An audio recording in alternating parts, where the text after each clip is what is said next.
Alright, it's time to talk about the Dream Eaters in a completely superficial, non-mechanical manner. There are, of course, two main types of Dream Eaters, spirits and nightmares.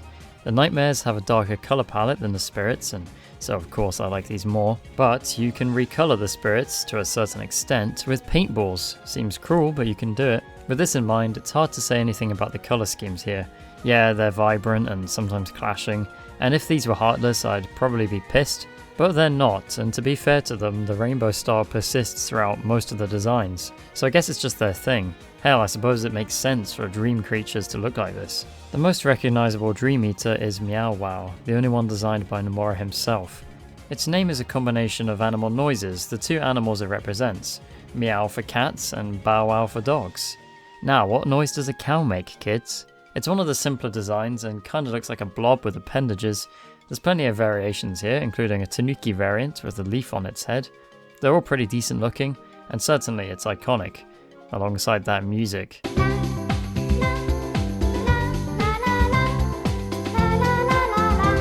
For the rest of the Dream Feaster pantheon, Nomura asked the team to design creatures that were strange and charming without being too cute, or he'd force them to listen to the theme for days on end with Yoko Shimomura cackling madly in the corner. But seriously, I think the team executed this brief perfectly. The Dream Eaters have cute qualities, but these are almost always offset by some amount of strangeness. They're bizarro animals mostly, and while they're not my favourite of the enemy designs in Kingdom Hearts, I do prefer them slightly over the Unversed, because they feel somewhat more unique. Unversed had the whole representing emotions thing going on, but to me that didn't feel very apparent with the designs, and I like to refer to them as Discount Emblem Heartless. There's a lot of Dream Eaters. My favourite is probably Skelter Wild, which is not a Power Wild on a Helter Skelter, but an undead dinosaur. I mean, come on, of course that's my favourite. It's a colourful combination of different dinosaur species, so it looks a bit like a spray-painted archaeologist prank, but it is cool. There's also the Tyranta Rex, which is decidedly more alive looking, and decidedly less of a hybrid. I'm also partial to the Komori Bat, maybe because I generally like bats and the night. Vengeance ain't too bad either. Komori comes from the Japanese for bat, so yes, this is a bat, but thankfully not a mat bat. It's also quite recognisable for being Riku's main spirit companion. The Tama sheep is essentially a ball of wool, and it has two flat horns. And Tama means ball, so it really lives up to... There's way too many of these, I'll be here all day. Unless... Yes, okay, time for a quick fire guide to the Dream Eaters. Yorkie Ram, a majestic goat ram thing with an impressive mane, and as the KH Wiki describes them, horn-shaped horns. And isn't that the most beautiful sentence you've ever heard? But yes, I know, they mean musical horns. And also thanks to the wiki for all these images and info, by the way. Cyberyork, like the Yogi Ram but without the extra gi, this guy has antlers and a smaller, more horse-like mane, alongside a cybernetic theme. Pricklemane, I named mine Sanic because I just assumed hedgehog, but no, it's a ball-shaped lion. I mean, I should have got that from the main part of the name, huh? I guess I'm not sharp enough. Heavy Rep, aka Snake Lizard, aka Danger Noodle with cool shoes. Pseudo Neku, the same thing but vaguely like Neku, the orange head guy from The World Is Not Enough. The Kairu Trinity, Sir, Chef and Lord. They are frogs with wings, which sounds like the second worst thing you could give wings, after spiders. Toximander, the Twitter user among the Dream Eaters. The Manda part comes from Salamander, just like Charmander from Pocket Monsters. It's got hearts all over it. See, I told you it was from Twitter. Fin Fatale, a fish. Fish Bonnet, a skeleton fish. Tatsu Steed, as if seahorses needed to get any fucking weirder. I like the spiky tail though. Tatsu Blaze, a more passionate seahorse with long appendages. Netro Cat. Now, I love cats, but 6 legs is just disturbing. It's all about music with a quaver tail and bell ears and 6 horrifying legs. Okay, that last one isn't music related, but still, it was so close to being charming. Fruits Cat, the same thing, but it listens to Marina. Thunderaf. No prizes for figuring out what that name means. The Japanese name for this apparently references a Buddhist thing, but I'm not brave enough for religion. You ever see that Kuma meme that people spammed for a while? Well, this is the one responsible for it, the Kuma Panda. Literally bear panda, or panda bear. Certainly some pandering going on, in any case. Ursa Circus, because not all pandas can become the Dragon Warrior. Some belong in the circus, like most people in the YouTube comments section. Don't be one of them. Pegaslick. It's a Pegasus-inspired thing that's named Handsome Pegasus in Japan. If you're into that stuff, I'll leave you to decide whether you think that's accurate. Another famous mythological horse is the unicorn. Well, here is the electricorn, which incidentally is what I nicknamed Ornstein from Dark Souls. Hey, it's good old Electric Orn. Okay, I admit that was a lie. Icequin Ace has got to be one of the most awkward names on this list. I mean, Icequin Ace? Icequin Ace? Icequin Ace? Icequin Ace? Icequin Ace? Icequin Ace? I don't even know what I'm saying anymore. Yeah, it's a penguin that's kind of pilot-like. Finally, this species learnt to fly. Tubgwin Ace, our new Dream Eater that wasn't in the 3DS version, it's new to the HD remix. This is a penguin who decided to become a Twitch streamer, and according to the leaks makes a ridiculous amount of money by accidentally posing at lewd angles for the camera. Peepster Who. I like this one because I like owls. They're one of my favourite birds after crows and ravens. It's pretty simple in the design, and the peep part comes from its searchlight ability. Escarglow. Ko Kabuto is a rhinoceros beetle inspired chunky boy. Its nose is a cannon. We also have Stagoseps, a variant with the classic stag beetle crushing claws. I'm assuming the seps parts comes from forceps, which is kind of unnerving. Who pits the gliding gladiator? Well, actually this Hercules Beetle style Dream Eater to round out the Beetle trio. Yes, Paul McCartney is dead.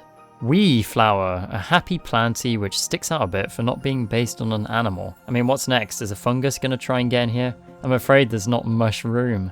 Woe Flower, a distressed flora, which probably represents how you guys feel after my pun. The horns on this thing really make me think of Maleficent, who for some reason is also in this game. Oh, come on, this is ridiculous. First flowers and now ghosts. Well, this ghost is very hungry, as we can clearly see. The name Ghostabocky essentially means ghost. Wonderful. Jesterbocky is a ghost from Clowntown. I ended up using this one a lot in my playthrough, and I'm not exactly sure why, but it's a little more special to me because of that. Zolophant, it's an elephant. I mean, come on, what else can I say about this? I like elephants. I like the purple that the Nightmare version has. Suits my channel theme quite nicely. The Zo part means elephants, so yes, it's another double name. I like elephants. Beta-like is a Zolophant that sort of resembles Beat from The World Ends With a Woo. Nice skateboard, bro. Go back to Cage2 where you belong. Juggle Pup. I don't like this thing. It's maybe the most creepy of the Dream Eaters. The eyes and the body shape, I guess. I don't know, it's weird. There's also the R&R Seal, which is more of a holiday maker, but it still disturbs me. I didn't really want to see a seal sealed up in a bathing suit, to be honest. Oh, time to go clubbing. Howlbird is pretty damn cool, I have to admit. A badass looking winged creature? The name is a pun on the weapon Howlbird. I'm not sure how much that adds up with the design, but being named after a weapon is enough to make me like it. E-glider. It's like an eagle and a glider, you know? A bit like the Howlbird, but somewhat differently shaped. Mimi Bunny. I had no idea what this name meant at a glance. Like, is it supposed to be a meme bunny and die within a week? Well, no, it comes from Mimi, which is Japanese for ear, so that makes sense. This is definitely one of the cuter Dream Eaters here. Magic Lapin, a French variant that's got more of a magician style to it. I wonder if it's going to pull a man out of its hat.